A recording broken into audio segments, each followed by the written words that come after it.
নোয়াখালীতে যৌথ বাহিনীর অভিযানে ১৩৩০ পিস ইয়াবা ও মাদক বিক্রির ৮০,০০০ টাকা সহ এক মাদক কারবারি আটক।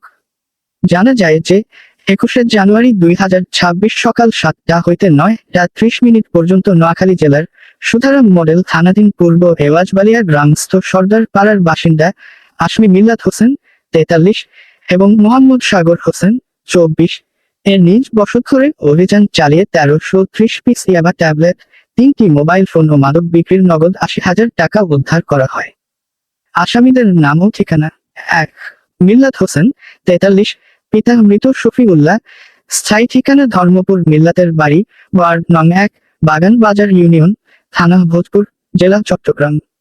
বর্তমান ঠিকানা: পূর্ব এওয়াজবালিয়া বাবুলের ভাড়াটিয়া, ৬ নং ওয়ার্ড, এওয়াজবালিয়া ইউনিয়ন, থানা সুধারাম, জেলা নোয়াখালী।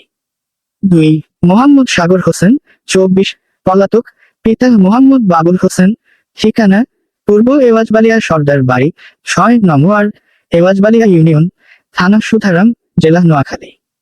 সুধারাম মডেল থানাধীন পূর্ব এওয়াজবালিয়া গ্রামে মাদক ব্যবসার গোপন সংবাদের ভিত্তিতে আজ ২১শে জানুয়ারি ২০২৬ মাদক বিরোধী যৌথ অভিযান পরিচালনার লক্ষ্যে বাংলাদেশ সেনাবাহিনীর নোয়াখালী মাইজদি সেনা ক্যাম্পের লেফটেন্যান্ট আতিক, মাদকদ্রব্য নিয়ন্ত্রণ অধিদপ্তর, জেলা কার্যালয়ের পরিদর্শক মোহাম্মদ সাইফুল ইসলাম এবং র‍্যাব ১১ সিপিসি ৩ নোয়াখালী এর ডিএডি অমলেশ বাইনের নেতৃত্বে বাংলাদেশ সেনাবাহিনী, মাদকদ্রব্য নিয়ন্ত্রণ অধিদপ্তর ও র‍্যাব ১১ সহ মোট ২৭ জন সদস্যের সমন্বয়ে একটি যৌথ রেইডিং টিম গঠন করা হয়।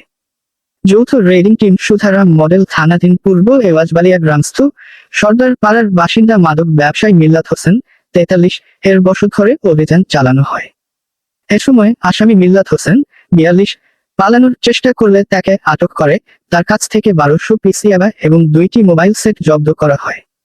পরে একই এলাকার আরেক মাদক ব্যবসায়ী মোহাম্মদ সাগর হোসেন ২৪ এর বসতঘরে অভিযান চালানো হলে আসামি মোহাম্মদ সাগর হোসেন পালিয়ে যেতে সক্ষম হয়।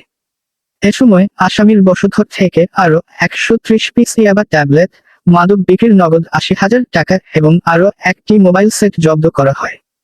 আসামিদ্বয়ের বিরুদ্ধে পরিদর্শক মোহাম্মদ সাইফুল ইসলাম মাদকদ্রব্য নিয়ন্ত্রণ আইন ২০১৮ সনের ৩৬-১ এর সানির ক্রমিক নং ১০ ক ধারা মোতাবেক ২টি নিয়মিত মামলা দায়ের করেন।